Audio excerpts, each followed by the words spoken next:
कैसा हो अगर मैं कहूं कि जिस गेहूं की कीमत सिर्फ 25 रुपए केजी है वही आपको लखपति या करोड़पति भी बना सकता है। ना ज्यादा इन्वेस्टमेंट, ना बड़ी फैक्ट्री, सिर्फ थोड़ा दिमाग और सही प्लानिंग। आज मैं आपको दिखाने वाला हूं 5 ऐसे व्हीट बेस्ड बिजनेस आइडियाज जो इंडिया में आग लगा रहे हैं और एक्सपोर्ट भी हो रहे हैं। क्या आप जानते हैं कि भारत दुनिया का सबसे बड़ा व्हीट प्रोड्यूसर देशों में से एक है और हम हर साल 110 मिलियन टन से ज्यादा गेहूं उगाते हैं। लेकिन सिर्फ गेहूं बेचने से पैसा नहीं बनता, पैसा बनता है प्रोसेसिंग, ब्रांडिंग और एक्सपोर्ट में। पूरा व्हीट इकोसिस्टम 2.5 लाख करोड़ से ज्यादा का है और यह मार्केट उन लोगों के लिए आज खुला है जो गेहूं में बस रोटी नहीं, अपॉर्चुनिटी भी देखते हैं। इस वीडियो में हम गेहूं के खेती से लेकर उनसे बनने वाले हाई वैल्यू प्रोडक्ट्स तक का और उन्हें बेचने का पूरा रोड मैप देखेंगे। तो रेडी हो जाइए क्योंकि ये वीडियो आपकी जिंदगी बदल सकता है।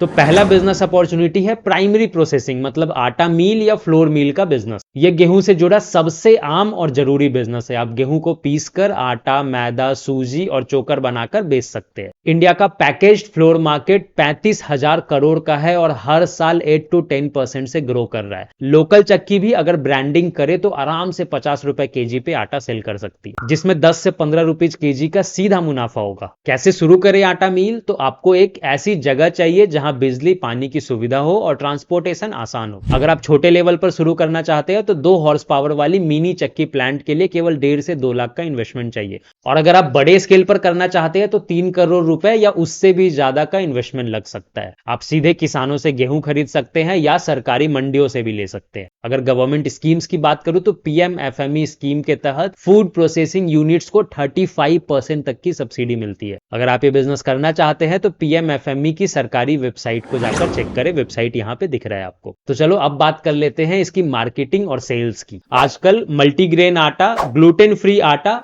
शरबती आटा, चक्की फ्रेश आटा जैसे अलग अलग तरह के आटे का डिमांड है। तो आप इतने तरह का आटा का प्रोडक्शन कर सकते हो और टारगेट कस्टमर के लिए आप kirana store, online grocery platform, tiffin service providers को सप्लाई कर सकते हो। और हाँ, होटल्स, हॉस्टल्स, रेस्टोरेंट और कॉर्पोरेट टिफिन सर्विसेज को भी बल्क में आटा सप्लाई कर सकते हो। आप B2B में भी जा सकते हो। B2B का प्रॉफिट मार्जिन कम होता है लेकिन वॉल्यूम ज्यादा होता है। और अगर आप सही से ब्रांडिंग करते हो, खुद का एक ब्रांड लॉन्च करते हो, तो आप डायरेक्टली ऑनलाइन स्टोर्स पे अच्छे मार्जिन पे इसको सेल कर सकते हैं। शुरुआत में हम बस आशीर्वाद आटा के बारे में जानते थे, लेकिन आज इसमें बहुत सारे बड़े प्लेयर्स आ गए हैं जो बहुत अच्छा प्रॉफिट बना रहे हैं, फिर भी डिमांड बहुत ज्यादा है। जैसे जैसे लोग शहरों की तरफ जा रहे हैं वैसे वैसे मील से आटा लाने की प्रथा कम हो रही है और पैकेट वाला आटा खरीदने का प्रथा बढ़ रहा है। और इसके साथ साथ सेकेंडरी प्रोसेसिंग में भी आपके लिए बहुत बड़ी अपॉर्चुनिटी है। सेकेंडरी प्रोसेसिंग मतलब पास्ता नूडल्स का बिजनेस। इंडिया में पास्ता और नूडल्स का मार्केट भी बहुत तेजी से बढ़ रहा है, खास करके शहरों में। इंडिया का पास्ता मार्केट 800 करोड़ से ज्यादा का है और 15% CAGR से ग्रो कर रहा है। और इस पे इंपोर्ट ड्यूटी ज्यादा होने के कारण लोकल प्रोडक्शन को प्राथमिकता मिलती है। और बस पास्ता नूडल्स नहीं, आप आटा से जुड़े ऐसे बहुत सारे प्रोसेस्ड प्रोडक्ट्स बना सकते हो। कैसे स्टार्ट करें? तो आप 5 से 7 लाख के सेटअप में सेमी ऑटोमेटिक यूनिट शुरू कर सकते हो जो local cafes,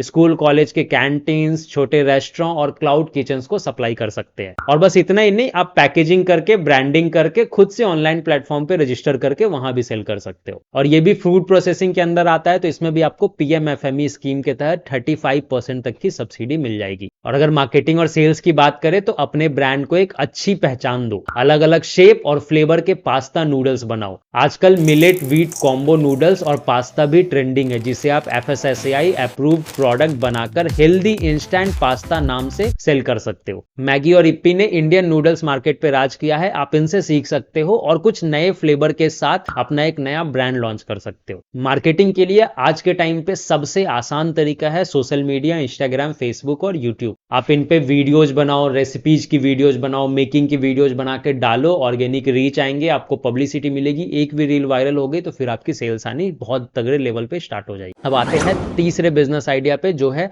wheat bran oil. आपने राइस ब्रान ऑयल का नाम तो सुना होगा, पर क्या आप जानते हैं कि व्हीट ब्रान से भी एडिबल ऑयल निकलता है? ये ऑयल कोलेस्ट्रॉल लोअरिंग प्रॉपर्टीज के लिए जाना जाता है और उसका ग्लोबल डिमांड भी धीरे धीरे बढ़ रहा है। इंडिया में अभी एक इमर्जिंग सेगमेंट है, तो आप पायनियर बनकर मार्केट को कैप्चर कर सकते हो। कैसे शुरू करें? तो एक mini oil extraction plant setup के लिए 8 से 12 लाख तक का इन्वेस्टमेंट चाहिए और रॉ व्हीट ब्रांड चाहिए जो आप चक्की मील से डायरेक्टली खरीद सकते हो। ब्रांड का मतलब भूसा, जो 5 से 7 रुपए पर केजी पे आपको मिल जाएगा। गवर्नमेंट गवर्नमेंट स्कीम में आप नाबार्ड एग्रो प्रोसेसिंग फंड जैसे ऑप्शंस को एक्सप्लोर कर सकते हो। नाबार्ड की स्कीम आपको इस बिजनेस में बहुत हेल्प कर सकती है। इसमें आपके टारगेट कस्टमर्स होंगे हेल्थ कॉन्शियस पीपल और फार्मा कंपनियां। ये ऑयल इम्यूनिटी और डाइजेस्टिव हेल्थ के लिए भी पॉपुलर हो रहा है और इसे फार्मा और आयुर्वेदिक कंपनियां खरीद रही है और अपने मेडिसिन में यूज कर रही है। अब आते हैं चौथे बिजनेस आइडिया पे, जो है इथेनॉल फ्रॉम वीट। वीट से इथेनॉल प्रोडक्शन में भी ह्यूज स्कोप है, स्पेशली जब वीट के प्राइसेस लो होते हैं और ग्रेन सरप्लस होता है। जब मार्केट में मंडियों में अनाज सड़ रहा होता है तो आप उनको खरीद के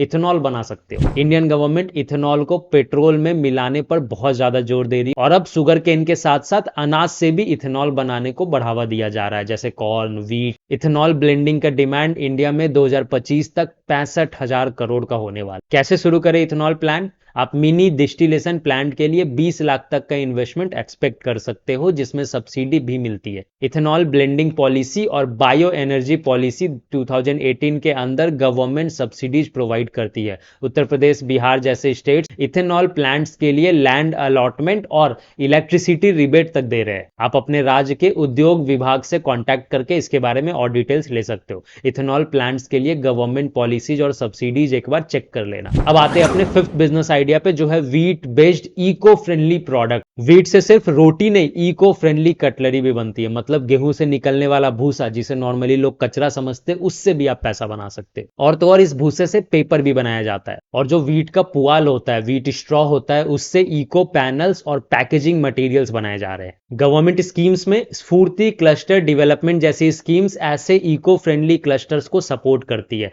एमएसएमई मिनिस्ट्री की स्फूर्ति स्कीम ऐसे इनोवेटिव बिजनेसेस के लिए ही बनी है, तो आप एमएसएमई की वेबसाइट पे जाके इसका डिटेल निकाल के इसके लिए अप्लाई कर सकते हो। अब मैं आपको एक एक्स्ट्रा और बोनस बिजनेस आइडिया बताता हूं, जो है wheat grass product. Health conscious India और ग्लोबल सुपरफूड डिमांड के चलते वीट ग्रास प्रोडक्ट जैसे कि जूस और पाउडर बहुत तेजी से पॉपुलर हो रहे हैं। वीट ग्रास जूस फ्रेश बनाने पर 2 दिन से ज्यादा नहीं टिकता, तो पाउडर और कैप्सूल फॉर्म में बनाना ज्यादा सस्टेनेबल बिजनेस है। 24 मंत्रा ऑर्गेनिक जैसी companies wheat grass powder export कर रही है यूएसए और जर्मनी को। Ayush scheme for herbal farming इसमें आपकी मदद कर सकती है। आयुष स्कीम्स के बारे में और भी आप जानकारी ले सकते हो उनके वेबसाइट पे जाके। तो ये थे कुछ बिजनेस आइडिया जो आप वीट से कर सकते हो, और तो और उससे निकलने वाला भूसा और पुआल से भी कर सकते हो। पर यहाँ पे मैं आपसे कुछ इंपॉर्टेंट बात शेयर करना चाहता हूँ। इन बिजनेस आइडियाज को सुनकर आपको लग रहा होगा कि ये तो बहुत मुश्किल है, लेकिन ऐसा नहीं है। हर बड़ा बिजनेस छोटी शुरुआत से ही बनता है। अगर आप सही दिशा में कदम उठाएं और सही प्लानिंग करें, सही नॉलेज इकट्ठी करें, तो कोई भी बिजनेस मुश्किल नहीं है। तो अगर आप जानना चाहते हैं कि किसी भी बिजनेस को स्टार्ट कैसे किया जाता है, आइडिया कैसे ढूंढा जाता है, आइडिया को वैलिडेट कैसे किया जाता है,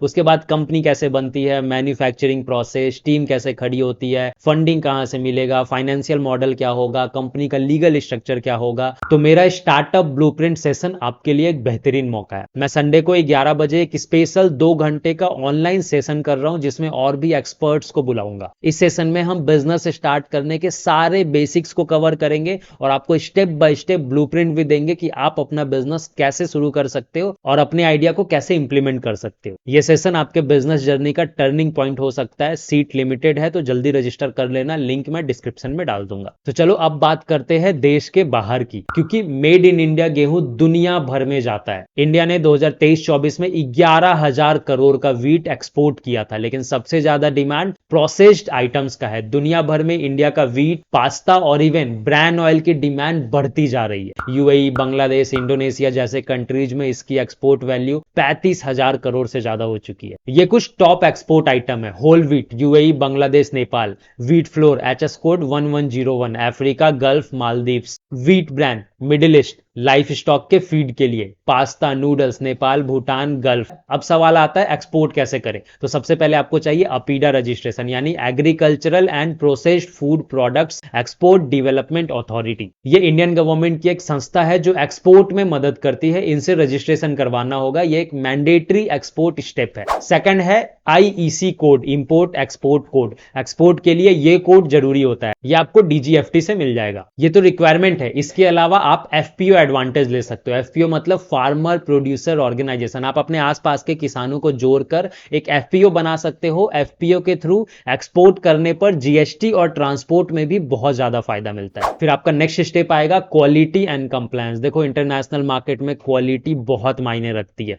आपको अपने प्रोडक्ट को इंटरनेशनल लेवल के हिसाब से बनाना होगा। जिस भी कंट्री में एक्सपोर्ट कर रहे हो उस कंट्री के रिक्वायरमेंट और रेगुलेशंस को फॉलो करना होगा। तो एक्सपोर्ट के पहले उस कंट्री के सारे रेगुलेशंस पता कर लेना और अकॉर्डिंगली अपना स्टेप लेना। लॉजिस्टिक्स में देखो समुद्री रास्ते से कंटेनर भेजना और उसमें अपना माल भेजना सबसे सस्ता होता है। एयरप्लेन से भी कार्गो जाता है लेकिन वो कॉस्टली पड़ता है। तो देखा आपने ये नॉर्मल सा वीट जिसे हम आटा और मैदा के अलावा कुछ ज्यादा सोचते ही नहीं थे, उससे भी कितने सारे बिजनेसेस बनाए जा सकते हैं, एक्सपोर्ट किया जा सकता है और बड़ा पैसा बनाया जा सकता है। पर इंडिया में एक प्रॉब्लम है कि जब आपकी जॉब चली जाती है तो लोग सिंपैथी देते हैं और जब आप बिजनेस शुरू करते हो तो लोग शक करते हैं। पर एक बात याद रखना कि आपकी सपनों की फैक्ट्री किसी और के शक से बंद नहीं होनी चाहिए। मुझे उम्मीद है कि इस वीडियो से आपको गेहूं से जुड़े बिजनेस शुरू करने की पूरी जानकारी मिली होगी। अगर आपके मन में कोई सवाल है तो कमेंट्स में जरूर पूछें, मैं हर सवाल का जवाब देने की कोशिश करूंगा। इस वीडियो को लाइक करें, अपने दोस्तों को शेयर करें और ऐसे ही बिजनेस आइडियाज के लिए मेरे चैनल को सब्सक्राइब करना मत भूलें। और हाँ, उस सेशन के लिए रजिस्टर भी कर लेना। मिलते हैं अगले वीडियो में, तब तक के लिए जय श्री राम।